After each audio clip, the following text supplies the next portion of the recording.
Welcome to the Strikers Perspective. Kattar versus Giga. What's good? What you got on that? I'm a little let me see if I could say this without sounding like a hater. I'm gonna sound like a hater. Giga beat one of my favorite fighters, Edson Barboza. Mm. Uh got the finish over him. So I actually want Kattar to beat Giga. Yeah, that's Just the because I'm a reason. hater. Just because Mm. I'm a hater, I'm not even gonna lie. Giga's nice with it. He's coming in, bringing up some new freshness to the division, fighting often, which I love. His technique is beautiful.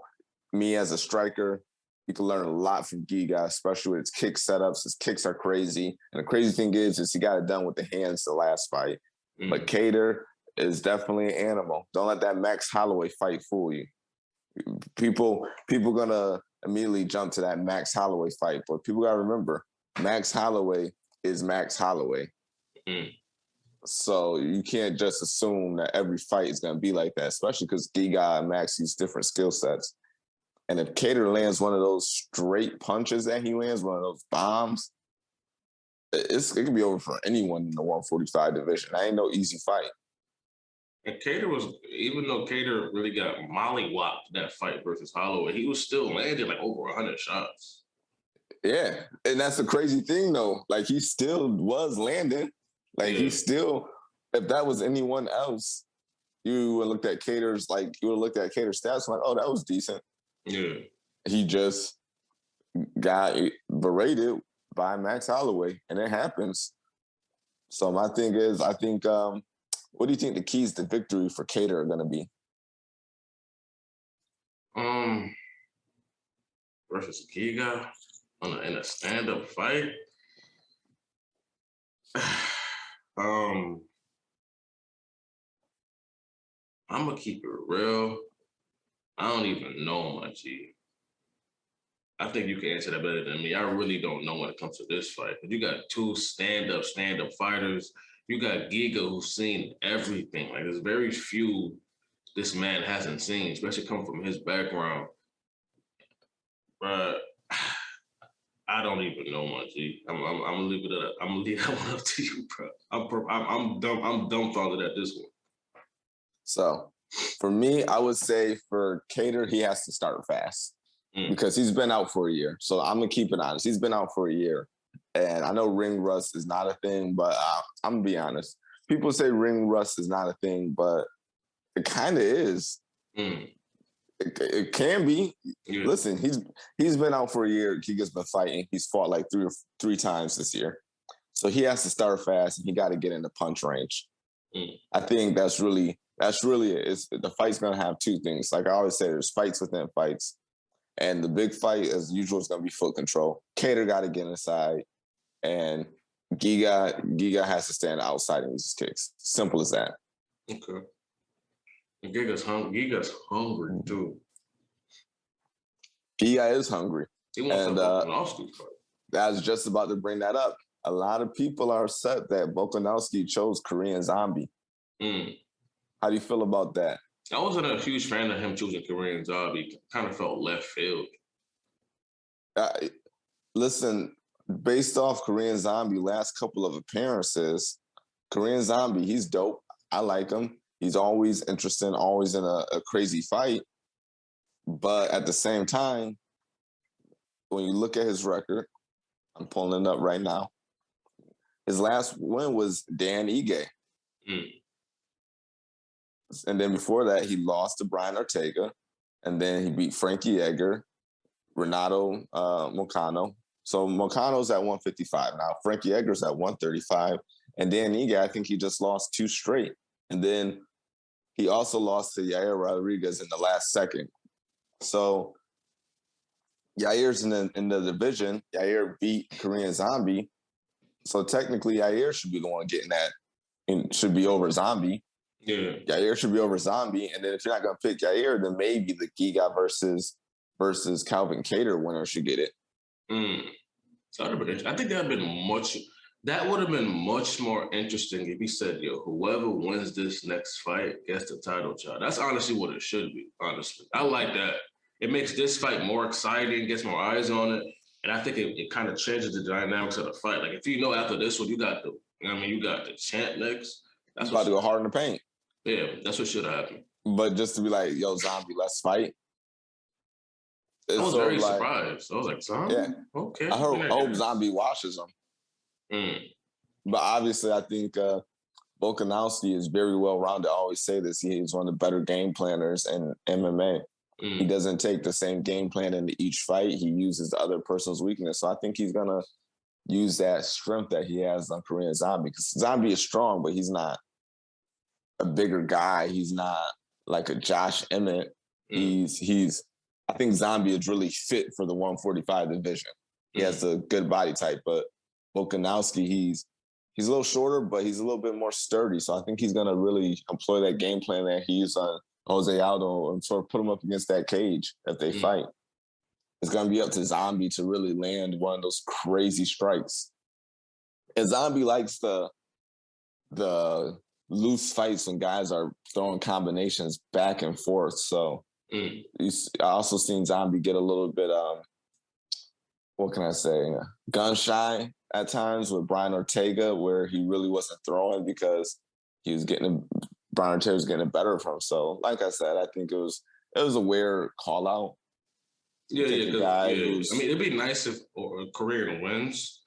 I want him to. Just based on his last performances, I don't know. It was, you don't see it. It was weird. Yeah, it was a weird. It's like, okay, waiting for Max. I get it. Max is injured. You beat him on paper twice, whatever. But there's other guys. It was a weird one. Yeah, that might have been influenced by UFC. I know he has a big push in the UFC, Korean Zombie, based on his following. He has a big fan base. Yeah, but I don't think so. Maybe a little bit, but I don't see it. I do not see it. It's a weird matchup. But there's other good fights on that card. Let me see who else is on that card. On what is it? Is that's someone that's in April? No, this Giga card. Oh, I'm talking about the Giga card. Oh, the Giga. Okay. Yeah. Actually, this card it's one of those cards where you got a bunch of up-and-comers. You got people like Chase Sherman, the Vanilla Gorilla. You got Bill Algeo. Those are all solid fights. The preliminary card. You got Court McGee, Brian Kelleher, Charles Rosa. So it's a bunch of lower ranked guys looking to make their way up. So after that, what we got? UFC 270. And that card really ain't that crazy either, to be honest with you.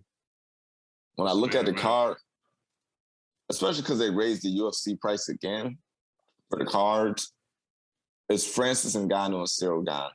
And then it's Brandon Moreno and Deiveson Figueiredo, which you already know I hate that fight. That fight makes no sense. And then after that, you got, Mozar Evloev and Ilya Topuria. Greg Hardy versus Alexei Olenek, and then Cody Stamann versus Said Nurmagomedov. So that's not really a card that I'm looking to pay $75 for two fights. Yeah, Olenek dropped out, by the way. Olenek dropped out? Yeah, due to an injury. So he's fighting. Greg Hardy's going to be fighting someone else. Yeah, so... That's a light card. That's very, very light. For the first card of the year, the first pay-per-view of the year.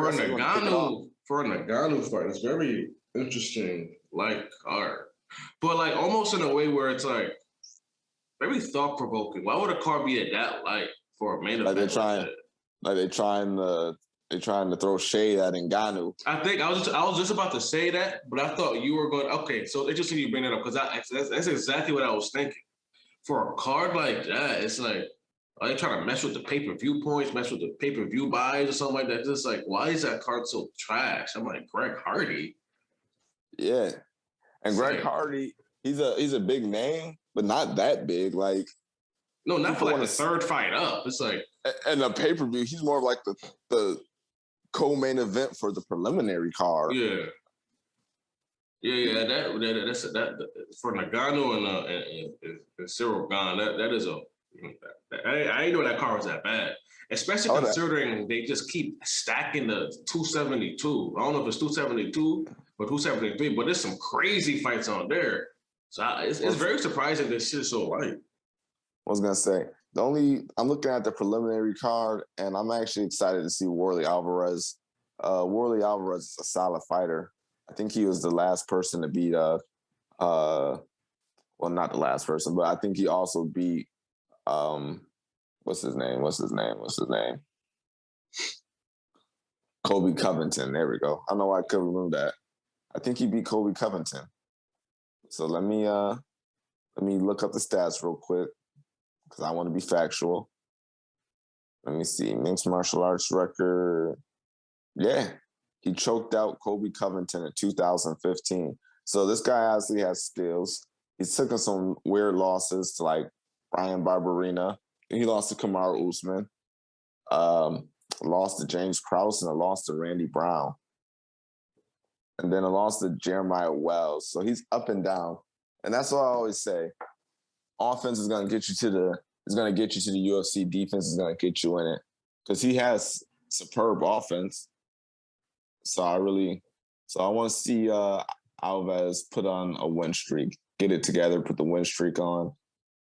That's my fight that I'm looking forward to on that card. It's on the preliminary card. I think it's the first fight. So what's next? After 270, we got Hermanson versus Strickland. Oh, really? Okay. That's an interesting fight. I want to see that. Yeah.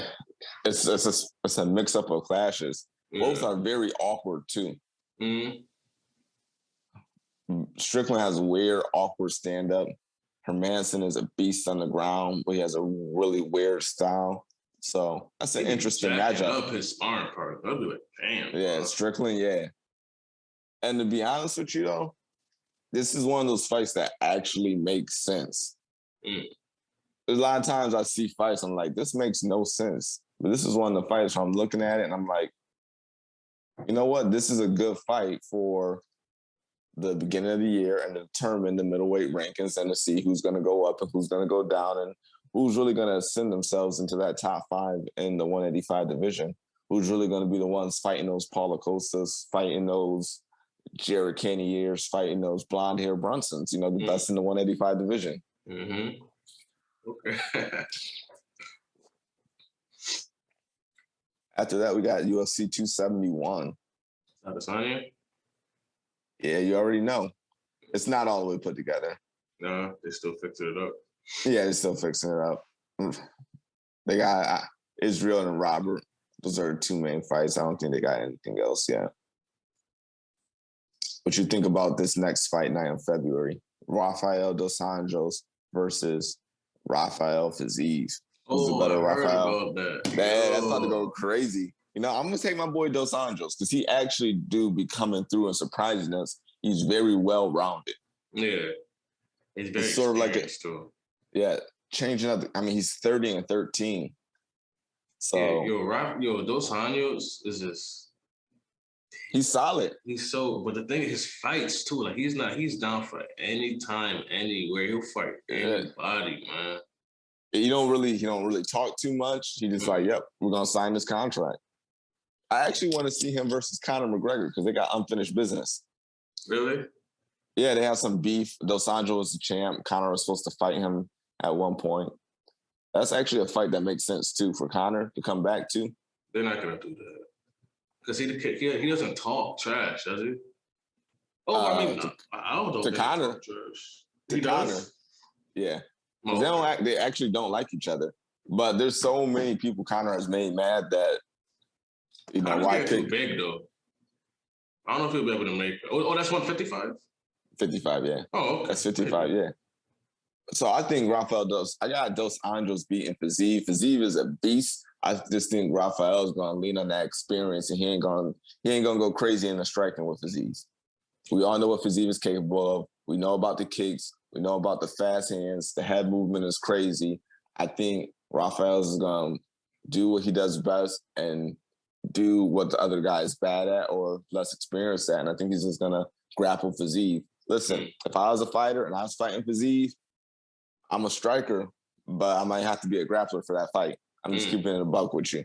I'm at least be a grappler until that muscle fatigue sit in, because that man physique got fast twitch muscles. The way he kicks is probably only second to Edson Barboza when it comes to speed and ferociousness, if we're being honest. Yeah, I think I might edge physique and that. Let me see. Johnny Walker is also supposed to be in that card, but he's not lined up with anybody. Oh, he was supposed to fight this. I think he might have supposed to fight Ty. He was supposed to fight somebody. Really? He not lined up for somebody? They don't got him lined up. Let me see. I'll Google it. He was supposed to fight someone that's like, I forget. He was supposed to fight somebody that's like they go crazy knockouts. I don't know if it's Ty Tuvisa. Maybe he got switched to Lewis. Nah. Oh, there it is. Johnny Walker is fighting. Johnny Walker's in 205. Johnny Walker's fighting Jamal Hill. Okay, yes. Oh. There we go. Jamal Hill? Okay, maybe that's what it is. I don't remember. Yeah. But I think, I remember he did have a fight, and they were like, yo, that's an interesting fight to make. That's an interesting fight. Jamal Hill ain't no bum. I actually got Jamal Hill. Just because Johnny Walker came into the scene a little hot, but now he's a little stagnant. So he's a little stagnant, which isn't bad. It's just when someone comes in with all that juice, when's the last time you really heard about Johnny Walker? Like, we was looking at him to be the next Jerry, the next Jerry. Mm-hmm. That's what I was looking at when I was looking at Johnny Walker. Like, oh, this dude gonna go crazy, but he's had some ups and downs, and the main thing is the defense. You can't play. Listen, you can never really play with your hands down, but at 185 and up and 205 where he's fighting, you can't be taking them clean shots like that. His style is so wild that if he takes a clean shot, it's the 205 division. Yeah. And that's the one thing I will say about Jon Jones. He's been in some close fights, but that man really don't be taking clean shots like the rest of these fighters. People often underestimate the defense of Jon Jones, but he really come in and he's never not been in a close fight. If he's been in fights where he dominates or in close fights where he edges them out. Look at Reyes. Was he on a 3-fight losing streak? So that's the one thing I'll say is that Jon Jones, that's the one thing about 205. He had the recipe for everybody. Sometimes other people only got the recipe for one person. Sort of like Cody Garbrandt only had the recipe for Dominic Cruz. And right now he's struggling. What do we got after that? Oh, Dariush versus Makhachev. That's a nice fight. Oh, damn, that's a nice card. Shoot. That's the next card. Oh, next Dariush, card. Yeah. Dariush. Okay. I want Dariush. I want Dariush. Heart says Dariush. Mine says Makhachev. Yeah, I want Dariush. I want the Makhachev hype train to get derailed. UFC 272 is getting stacked, but it's not lined up right now. Let me Google some other stuff real quick. UFC 272. I want to see Makhachev versus Chimaev. I think Chimaev can make 155. He has like an interesting body type. Chimaev? Yeah. No, that Chimaev cannot make 155. No. 170. Well, maybe I'm thinking wrong. So I think he could fight at welterweight, middleweight, and I think he could fight at light heavyweight too. Yeah. Chimaev is a big boy. That's the one reason why they want him to fight. They want him to fight Usman so bad. Because Usman is really, listen, when it comes to body types at 170, you got Michelle Pariah, who's an acrobatic kid. He's jacked. You got Usman, who's also jacked. And then you got Leon Edwards is huge. I was watching the face-off yesterday. Leon is big. Leon is like probably the 4th biggest guy in the division. He's not a small guy. And then you got Chimaev. Chimaev is not a small guy either. So let me see. And I think that's another reason they want Chimaev to fight Usman because he's young and he's big. He's the one guy I think who can match Usman when it comes to strength. Because we thought Gilbert Burns was going to go crazy with it. But to be honest with you, when I seen Gilbert Burns, it's like he had the muscle, but he didn't have the frame. Mm. You get me? So Chimaev really do got that frame. And Chimaev's going to be fighting Gilbert Burns next. What do you think about that fight? I'm excited for that fight. I'm so excited. I want Gilbert Burns to win, though. I want Chimaev to win just so we can see someone else in that 170. Because I really want Chimaev to fight Usman before Usman retires. Because I think Usman only got like 3 fights left. Yeah. Oh, I think he'll definitely make it like 3 fights. But I think someone else has to hop in. Because he's not going to stick around for the same guys he already beat. Mm. You know, like, I'm going to fight Masvidal, I out-grappled him, and then I knocked him out. When I fight Kobe, I knocked him out, and then I pieced him up. When I fight Gilbert Burns, I knocked him out.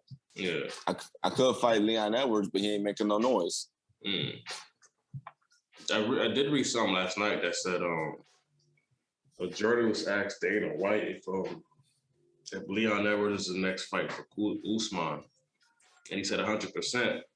And then looking further into it, his exact words were, "We'll look into that 100% or some shit like that." Man, that man, listen, that man just be saying anything. If it was the next fight, up there. Yeah. Usman want time off, and Chimaev is going to be fighting early in April. So, what is Leon going to do? Wait for Usman to get better? So now you waiting until June, so now you take it another year. And that's the thing that I don't like. The thing that I don't like is, bro, you're 28, 29. You in the prime of your career. Why are you taking years off? Yeah. Like it makes sense for a Jorge to take a year off. He's 36. He got miles on his body. He's 36 with 50 fights. Mm. He got miles on his body.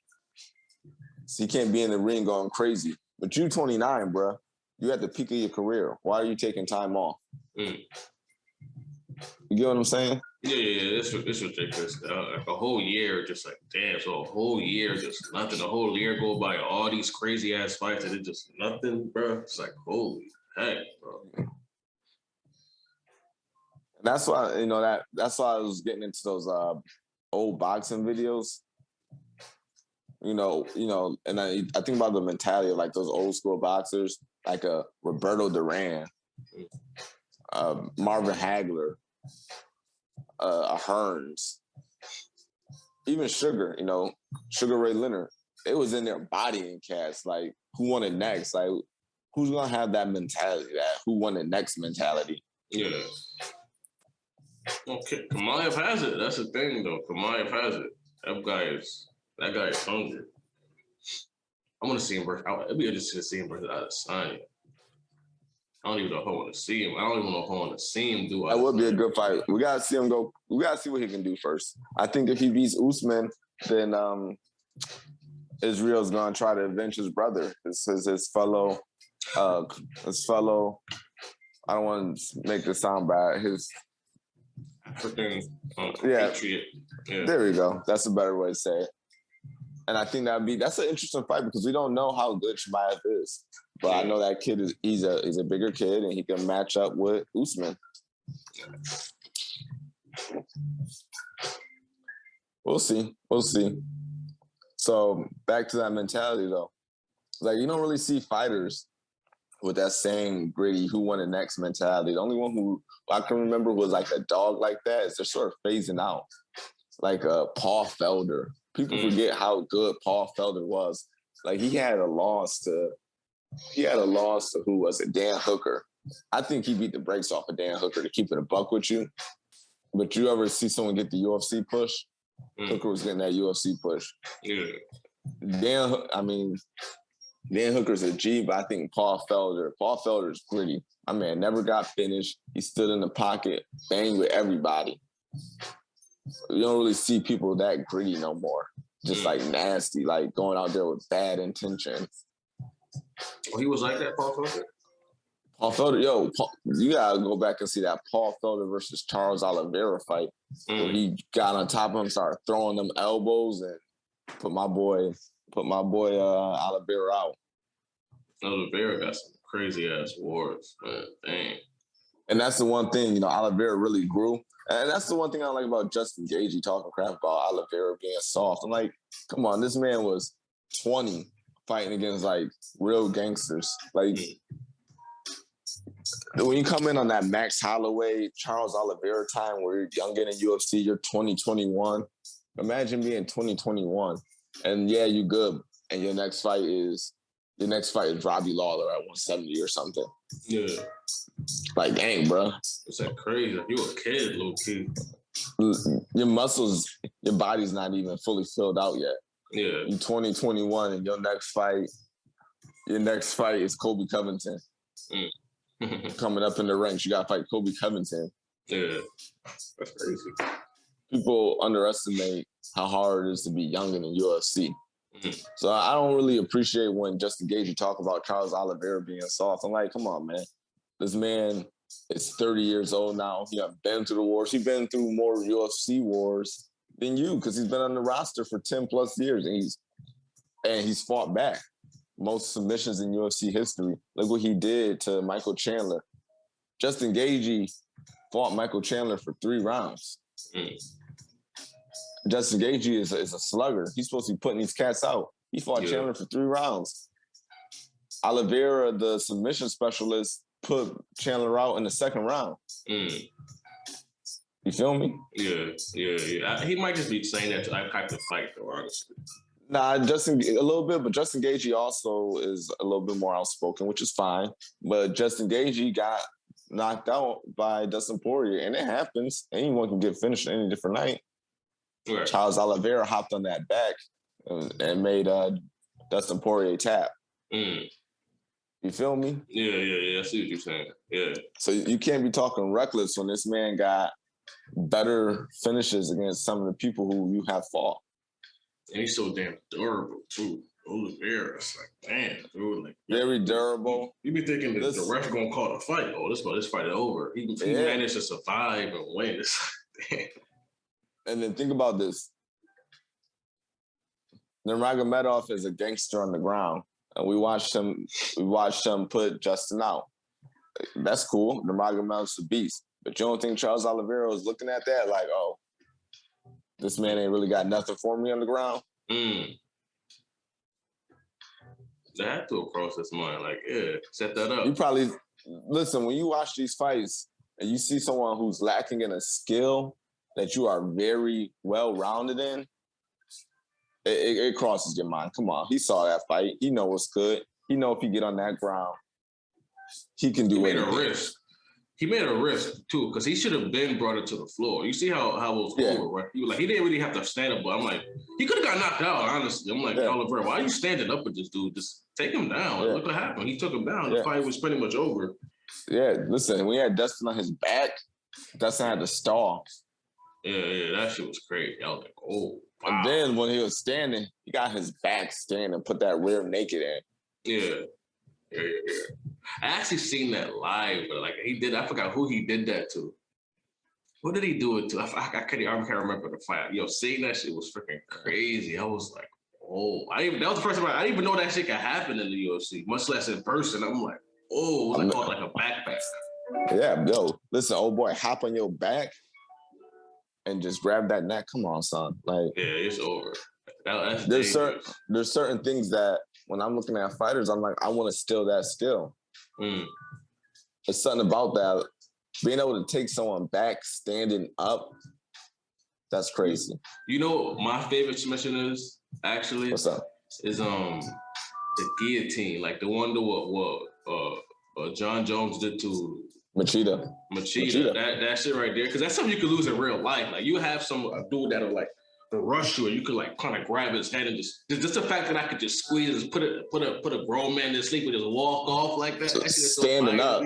Yeah, that's just so fire to me. And then shout out to Machida. He's a real G because he ain't tapped. But just the way his body just dropped him, like the the way his body dropped, that sort of just emphasizes sort of that dog mentality that John Jones has to do a standing guillotine to somebody and just put him out. That body just dropped and you just walk off. Yeah. Come on. His body flopped too. I love that submission. That's savage. Yo, who got done dirty one time? Oh no, you sent me the video. So you sent me the video like the day after I watched it. That Masvidal, when he got submitted, he was fighting to the very end. That was a rough submission. He got caught. It's sort of like a weird triangle setup. I might be misspeaking, but I believe it was a weird inverted triangle if I'm correct. But Masvidal's a dog fighting to the end. Only got knocked out once by the current pound for pound greatest. Only got submitted once. Yeah. All decisions and all that. Yeah, some bad decisions, some weird decisions. What you think about that Kobe versus Masvidal? That's interesting. I got Kobe bashing his skull and easy. I got Kobe on that. But it's gonna be interesting. The press conference leading up to is gonna be crazy.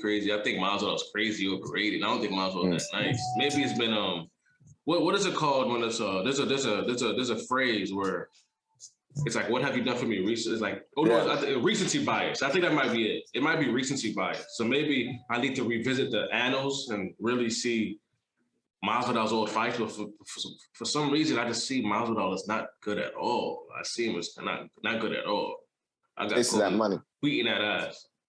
For Masvidal, I think he has to go back to being angry.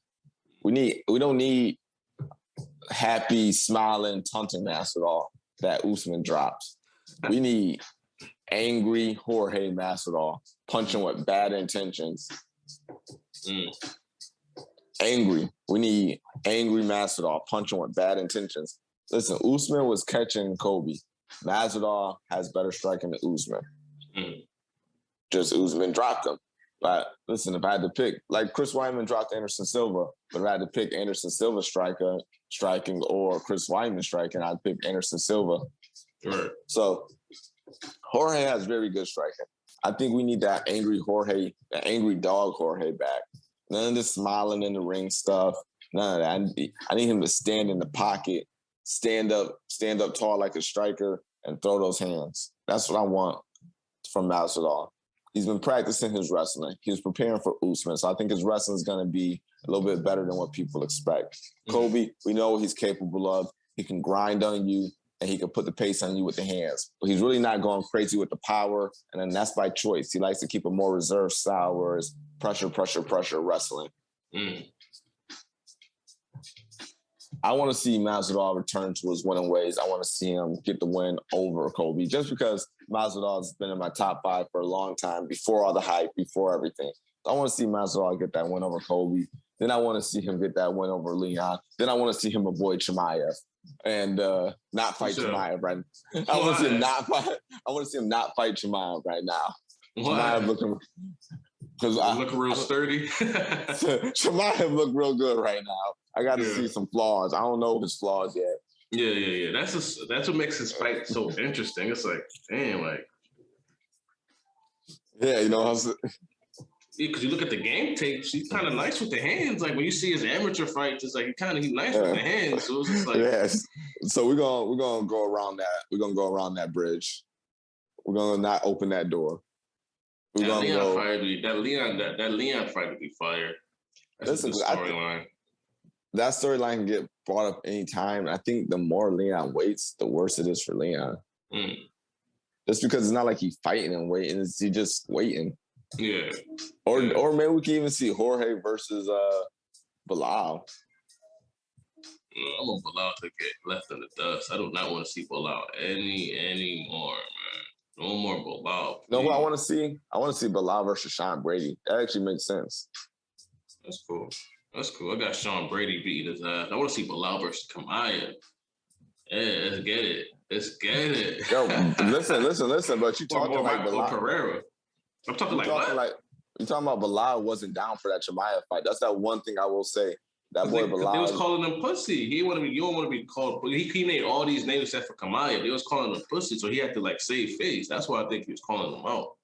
But I think he'll fight Chimaev too. How you about to call out? How you gonna call? I want to be the next to fight Usman. Oh yeah, by the way, I'll fight Kamayev. You fighting down? Isn't Kamayev lower than him? Yeah, but they're trying to. But you know how UFC ranks is. That it don't really matter.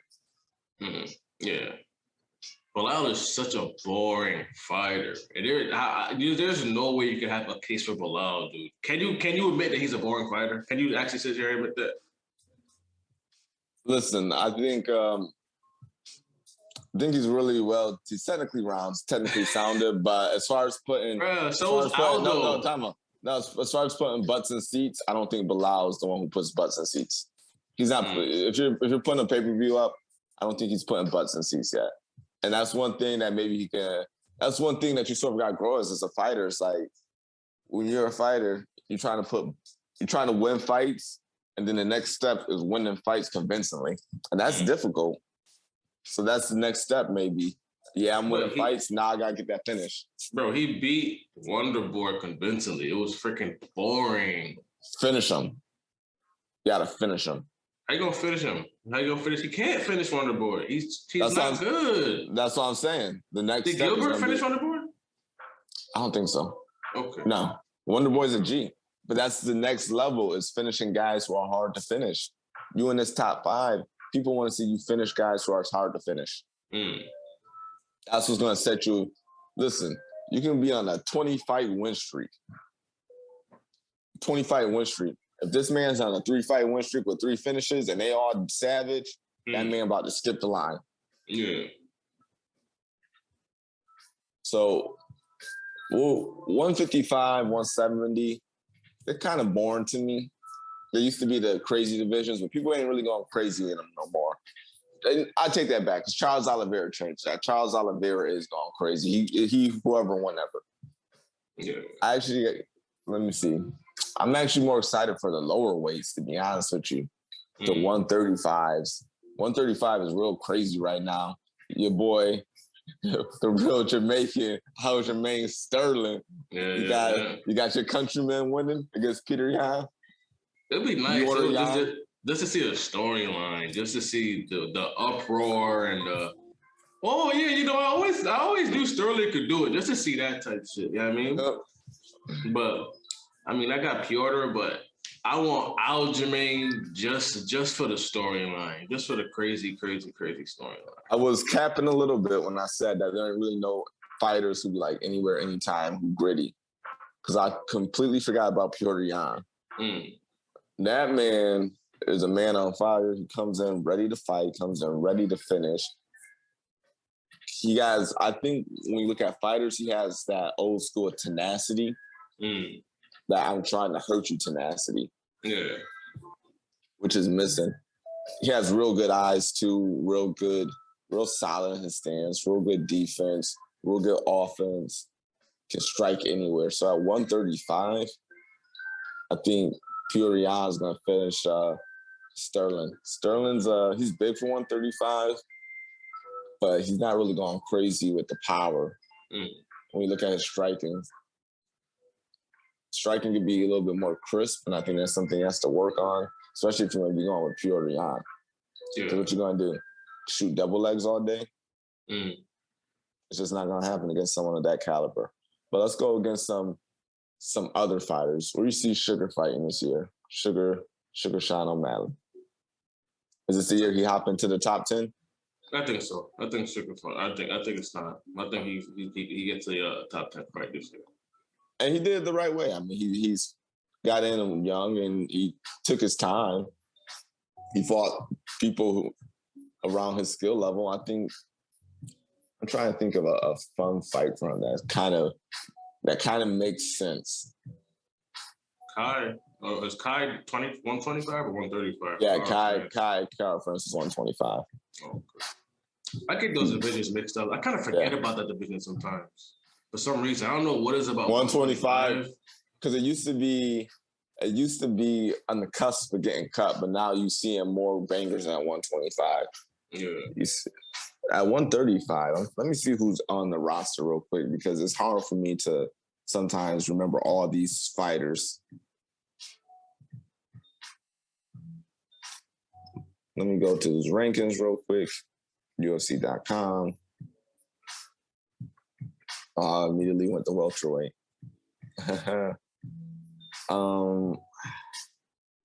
O'Malley's ranked 12. So Frankie Edgar, let's sit this fight out.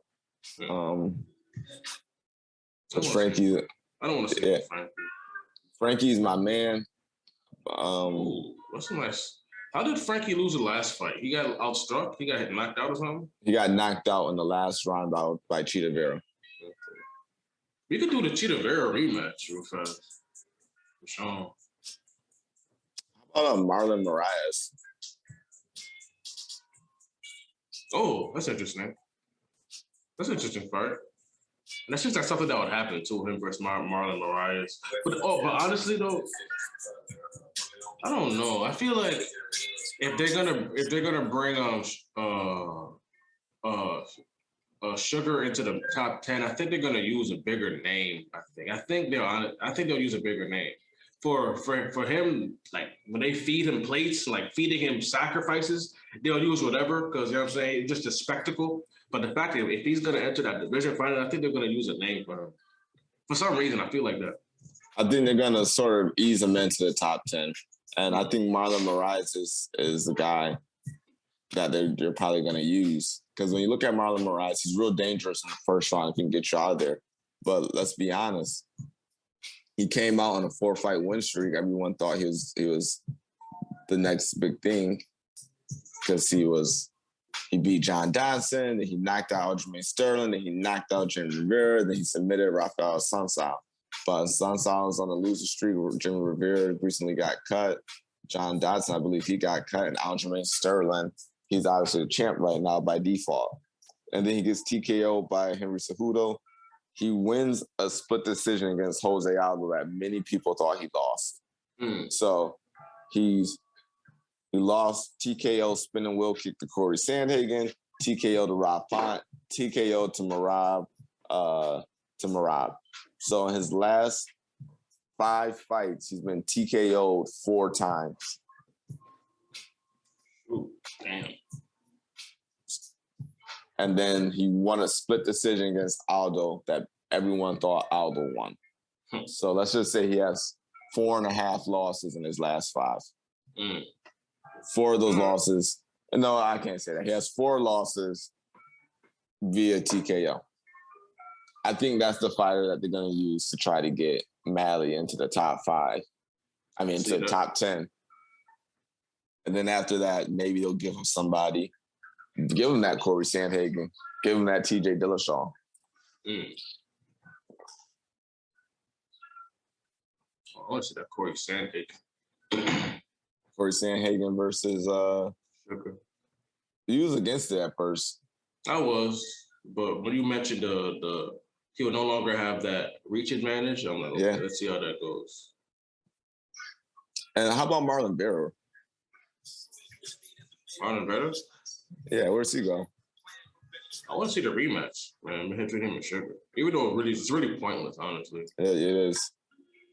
I like the way that every time they announce Sugar and his one loss, he just throws up a 0. I think it's funny. How about Marlon Vera versus Rob Font? That'd be interesting. 2 gritty Hispanics just going out there and banging. Yeah, that'd be interesting. So, like sometimes there's fights that are not championship fights, but you know it's just gonna be action. You know it's gonna be hands on deck when the fight happens. Rob Font versus Marlon Vera. That's a banger. That's a banger. I love his style too, Rob Font. I like watching it striking. Those hands. Yeah. Marlon Vera. And I make it a 5-rounder. There's some fights, like I don't think that just because something is a Coleman or something that it should be a 3-rounder. I think fighters should be able to disagree or disagree on 5-rounders once you get into the main card. You should be like, you don't get paid more. That's the thing. So it's like, if unless maybe my style is like a 5-rounder type of style, I'm going 3. Yeah. Because I just think there's some fights where I'm like, I just want to see 5 rounds. Because you ever see a 3-round fight and you're like, they don't have more. Green and Fiziev. That could have Yeah. been 5. Yeah. They both had more. Yeah. They both had more. That's so like, let me see. Jose Aldo wants TJ Dillashaw. I actually want Jose to beat TJ. TJ. But TJ's gonna be out for a minute, so it is what it is. He wants TJ. All right. TJ's ranked number 2 ahead of him. It just seems for some reason I don't understand where I would like. I don't know. Like it's weird with TJ. I remember like back in his prime, it was like I don't know. It feels like he's just there. I can't really explain it. Like he holding up a spot. Yeah, like he's just there. It's like you don't really see him. It just because listen, I don't know how long he was on when he was cheating. I don't know how long he was cheating, but now it make you question everything because you used to see TJ throw 30-piece combos, switching stances, 30-piece combos, kicks, body punches, head punches, leg kicks, head kicks. Like, man, this man going crazy right now. And then he get caught doping. You're like, oh, okay, that make a little bit more sense because when he finished training Barral, he finished them twice. Them combos is crazy. It was legit 30-piece combos. Go back. I'm gonna send you. I'm gonna send you those finishes. Bruh, I'm gonna send you. Bro, I'm gonna send you those 30-piece. And a side of it was mashed potato. It was when TJ was at his prime and he finished Rainin Barral twice in a row. It was back-to-back 30-piece combos. And I'm sitting there, yes, and I'm sitting there like, who gonna stop this man? It was. I'm telling you, when you see it, you're gonna be like, okay, yeah, this make more sense that he got caught juicing. I gotta see that fight. I never even heard of that fight. I'm gonna send you the finishes. Because you know how Max Holloway landed the 30-piece combo on somebody, but it's all hands? Yeah. That makes sense. Okay, this man going crazy with 30-piece hands. Or this man going crazy with the 10-piece combo with the kicks. Like you see someone just laying kick after kick. Like, okay, he's tuning into the kicks and he's giving it all. When you see someone, you know how it is as a striker. When you got to switch from hands to feet to hands, head, body, leg, and you throw a 30-piece on somebody? Come on, son. Come on. Come on, son. Come on. Had that energy booster in his, I mean? Come on, son. So how about Jose versus Corey Sandhagen? That'd be interesting. I got Aldo. I want Aldo, but I got Sandhagen. Over Aldo? Yeah, I think if Aldo wins, he'd really have to rely heavily on that jiu-jitsu. Really?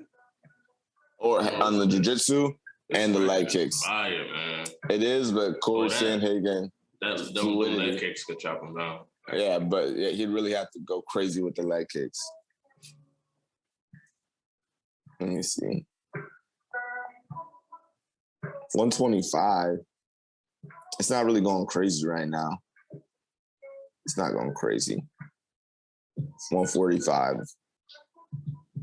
Your boy Josh Emmett. I want him out of there. He gets no chance at the title. Get him out of there. Kick Rob. Josh Emmett versus Brian Ortega. Nah, it's too high for him. Go up to 155. He's ranked. He's ranked. He's only 5'6", bro.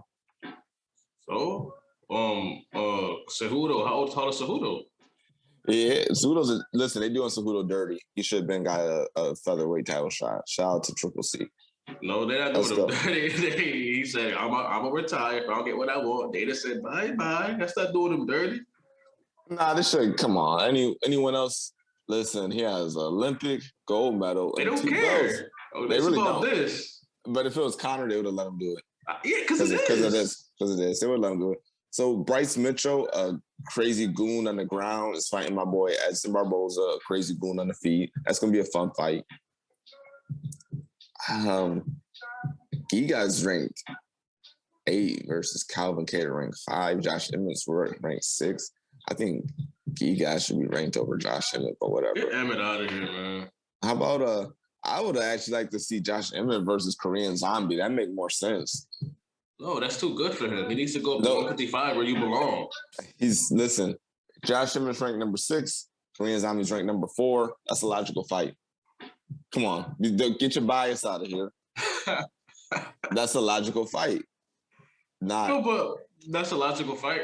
But a Korean versus Volkanovski, is that logical? No. We went over this. We went over this earlier in the podcast. We both disagreed that Korean Zombie should not.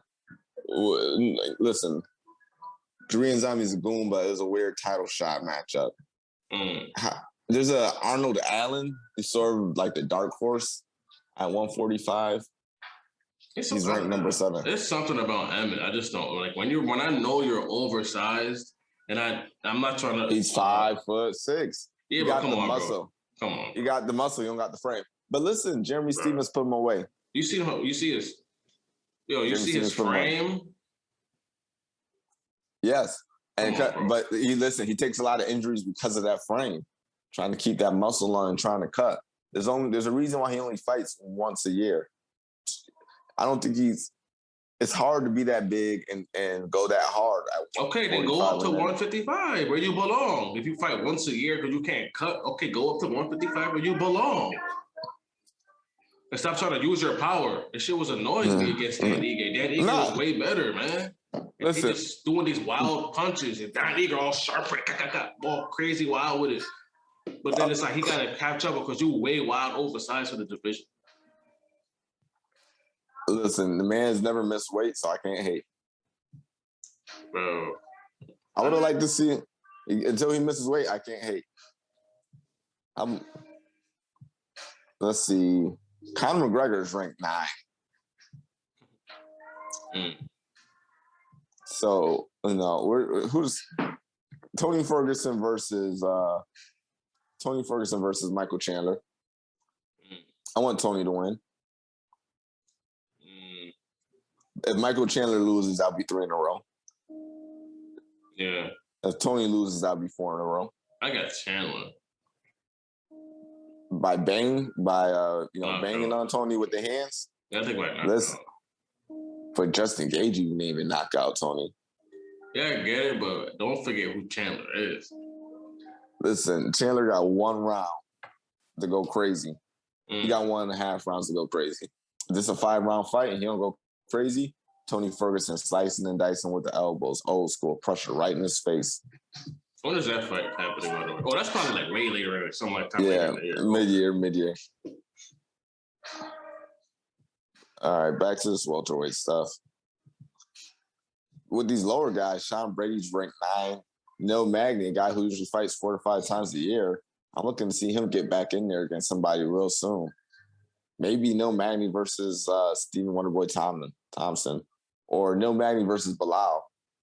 Neil Magny, nice. But yeah, it's a logical fight. I'm going for Neil Magny in that one. Listen, Neil Magny, he's very well-rounded. Been in the top 10 a long time. Michael Chiesa dropped a little bit. I sort of knew that was going to happen when Michael Chiesa started fighting people with a similar skill set to him, that he was going to struggle when he fought someone. I don't like that. I don't like that argument you had for Michael Chiesa at all. Like you mentioned that before. I just do not like it, bro. So if you got 2 crazy strikers, by the way, he's going, this striker is better.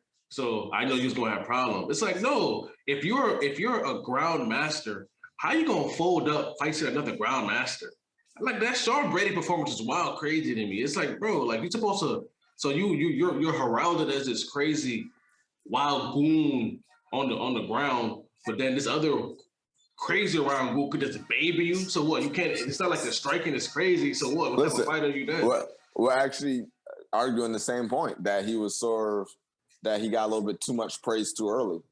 I sort of seen. We were both arguing the same point. I sort of seen it with his matchups. When you look at Michael Chiesa matchups, they were sort of favorable matchups where you can use his frame. Even the Neil Magny fight. Neil Magny, I don't know what what the coaching was. He tried to out grapple the grappler, but if Neil Magny would just stood up and banged with Michael Chiesa would have lost that Neil Magny fight. Mm.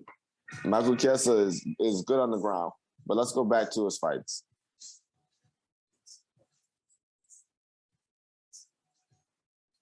A loss to Sean Brady, a loss to Vicente Luque. So Neil Magny goes in trying to out-grapple Michael Chiesa. Big mistake. He beats Rafael dos Anjos, but Rafael dos Anjos is a 155er / he's not really that big. So Chiesa goes in and uses his frame. He beats Diego Sanchez. Diego Sanchez at 170. He's not really going crazy. He beats Carlos Condit, who doesn't really have a big frame, who's been inactive. So his best win at 170 is Neil Magny. And I thought Neil Magny fought not his best fight and should have just stood up. I sort of thought that the push for Michael Chiesa was a little bit too fast when you look at the people who he fought. And you go back down. That makes sense. You go back down to his 155 fights. He lost to Anthony Pettis via submission triangle. He lost to Kevin Lee via rear naked choke submission. So I thought the praise was a little bit too soon. I knew when he started fighting, because 170 is a grappler's division, no doubt about it. I knew when he started fighting people who go crazy with the grappling that he was going to struggle. Listen, if he was to fight Bilal Muhammad, I think Bilal Muhammad would be able to stick with him in the grappling. Kobe Covington would be able to stick with him in the grappling. There's a reason why Michael Chiesa wasn't really trying to go with like a Damian Maia. Listen, if I'm Michael Chiesa and I think I'm the best submission artist in the game, I'm getting on the mic and I'm talking wild crap, calling out all the grapplers. Yeah. So probably got like the most violent fighter belt. I'm like, yo, I'm the most savage grappler in the UFC. Damian Maia can get it.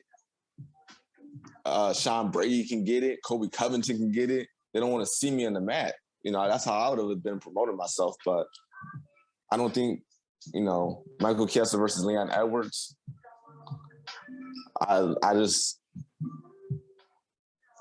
Those guys, once you start putting that frame, he's using his frame to beat guys in his jiu-jitsu, and it just wasn't working. So Michael Chiesa, I think he should go against somebody like a Santiago Ponzinibbio. Because Santiago Ponzinibbio is a dog. Michael Chiesa versus a Jeff Neal. I gotta watch more Jeff Neal. Oh, Jeff Neal, I got Michael Chiesa losing that. Because it's dogs in that. Listen, 170 is dogs. Rock to sleep with that. There ain't, when you get into that top 15, ain't no easy fights. Middleweight, Uriah Hall versus Darren Till. We already talked about that. Jack Manson Strickland, we've been over that. Paulo Costa, I don't know who he fights from here. So he's not light heavyweight. Yeah, I don't know what that's. No more? Yeah. Out there. Listen, because when you get into light heavyweight, you got light heavyweight got some goons too. Because into Kuntalaba, I think that'd be a good fight. Jimmy Crute, Ryan Spann, Jamal Hill and Ryan Spann, that'd be a good matchup. Paul Craig, Johnny Walker, Krylov, Volkan Uzumir, Dominic Reyes, Magomedov Ankalev is fighting Thiago Santos, Anthony Smith. Anthony Smith, he's sort of up and down, but he always finds a way to stick around in that top 5. Shout out to Anthony Smith. Just when you think he's going to drop, he come back. Rakic is fighting somebody. He's fighting Jan Blachowicz. And then Jiria Prochazka, he's fighting for the belt, obviously. Heavyweight. I just want to see Derek Lewis fight Francis Ngannou. And I just want to see Stipe fight. I want to Stipe fighting. Why does he have that number 2 rank? Why is Stipe ranked number 2? Come on, son. He ain't fighting the year. I'm not a huge fan of Stipe. Even though he's good. He's a good fighter. I'm just not a huge fan. He don't fight enough for me. Let's go to the Stipe stats. Listen, he's a dog. The technique is awesome, but when you look at his fights, 2021 against Francis Ngannou, 2020 against Daniel Cormier, 2019 Daniel Cormier, 2018 Daniel Cormier, beginning of 2018 Francis Ngannou.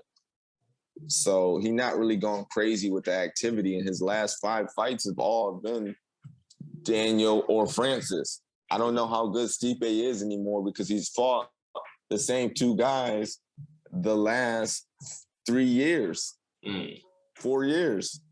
You feel me? I don't know how good Stipe is. He got to go show me something. Yeah.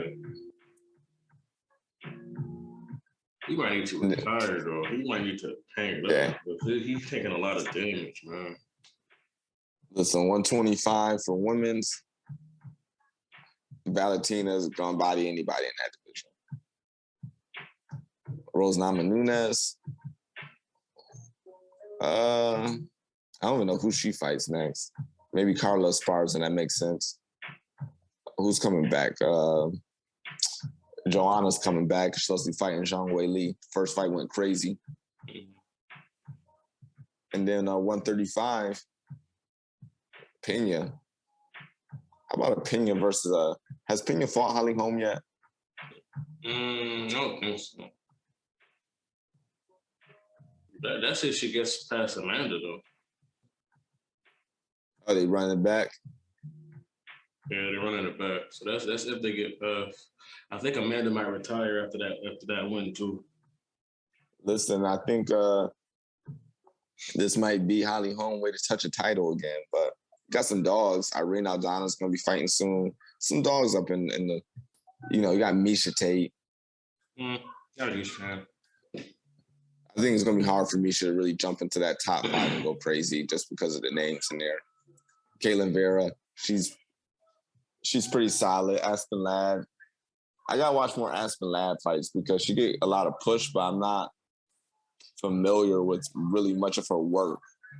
Yo, you know who I am not a fan of? What's that girl? Oh, Macy Barber. I do not like Macy Barber. Macy Barber. I know who Macy Barber is, and she sort of gets that push too. Crazy push. She gets a crazy push. It's like, damn, I can't even try to hide it. Yeah. She lost that fight, bro. That last fight she had, she clearly lost. Listen, when someone's young, they sort of give them the push too fast. They give them too much push. She's a crazy push. Very stuck up and arrogant. And it's like, yo, you're not that crazy.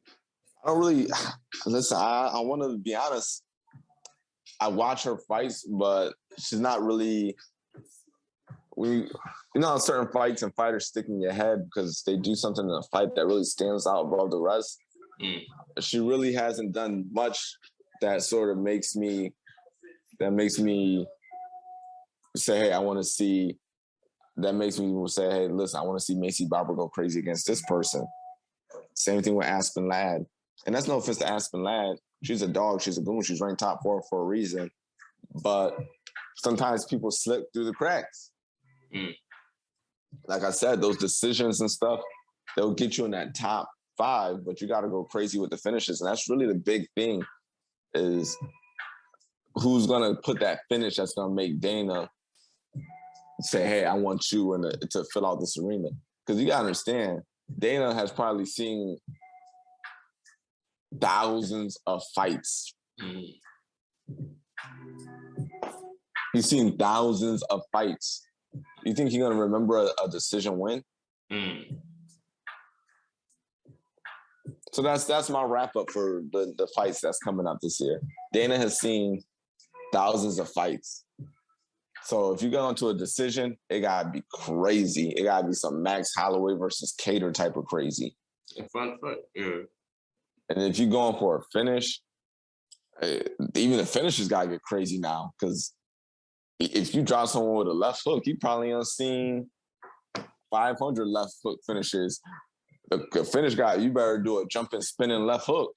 So something to get the eyes on you because listen, in the age of the internet where you got fighters and other promotions going crazy, you got fighters in the UFC going crazy, the normal finishes ain't gonna cut it.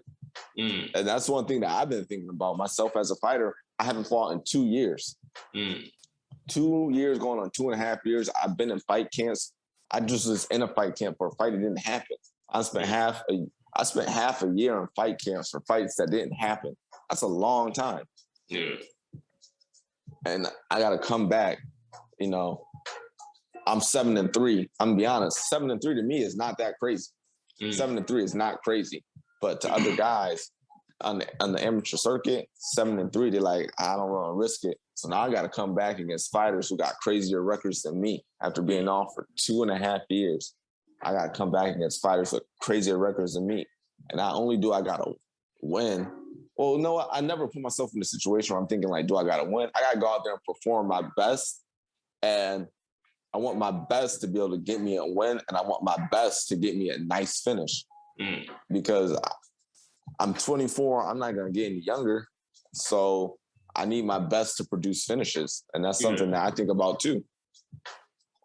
If I really want to hop into this pro market, my best can't be getting decisions. My best got to be out there getting dominant decisions like Max Holloway or going crazy and getting dominant finishes. All I can do is go out there and do my best, but I want my best to be above the rest. Yeah. And I feel like other fighters should be thinking the same thing. I think that's easier said than done. People keep saying, "Oh, they need to finish," or "Hell, he needs to finish." It's like, yo, you're telling him to knock out another grown man as a professional. They make it sound so simple. Who doesn't want to get knocked out? Yeah. Listen, there's some guys where you could see it like, you know, but for the most part, when you're in the ring, that man does not want to get knocked out in front of his family, in front of his friends. He's still trying to win. It is not easy. And that's what sort of sets the best above the rest, is that they could force the finish.